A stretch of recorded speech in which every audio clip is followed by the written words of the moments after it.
¿Qué tal, gente? ¿Cómo les va? Bueno, espero que muy bien. Espero que tengan un lindo feriado. Este es un nuevo video de Siciliano en su taller. Un video cortito, dado que me encuentro trabajando. Y bueno, salí a comprar materiales, recorriendo, dado que en el feriado está todo cerrado. Así que bueno, terminé en la ferretería del amigo Lucas. Primera junta y congreso, excelente persona, excelente pibe, lo conozco desde hace muchos años. Y mirando las herramientas que tiene colgadas, él es el muchacho al que yo le compré las motas, que todavía tiene algunas, estuve observando.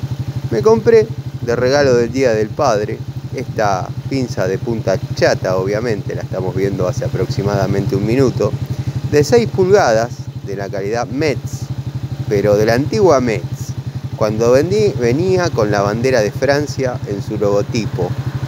La verdad, estoy haciendo este video en la calle, abajo de un árbol, arriba de la zanela, por el entusiasmo de haber conseguido una Metz de la antigua escuela.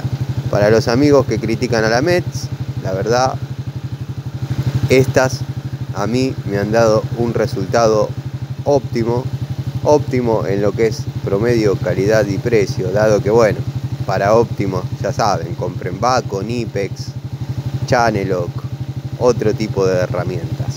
Coincido con el amigo Maxi de MHC Tools, que las primeras venían con el mango rojo y negro, no sé si se puede apreciar, ahora ya vienen con el mango naranja y negro, y las Rottweiler vienen con esta anatomía, con estos colores. Pero bueno, como podemos ver ahí, tenemos el nombre con muchísimo orgullo en el aislante, que por cierto son de muy buena calidad. En los otros juegos me ha dado muy buen resultado. Vamos a hacer foco nuevamente. Así que nada, quería mostrarles este auto regalo para el Día del Padre. Observen cómo está el logotipo de Metz, gastado, años colgada ahí esta pinza. Así que bueno, hoy pasó a ser mía. Para los amigos que preguntan, tienen que poner cerca de 4.000 pesos. Pero es una herramienta que vale la pena. Les mando un saludo.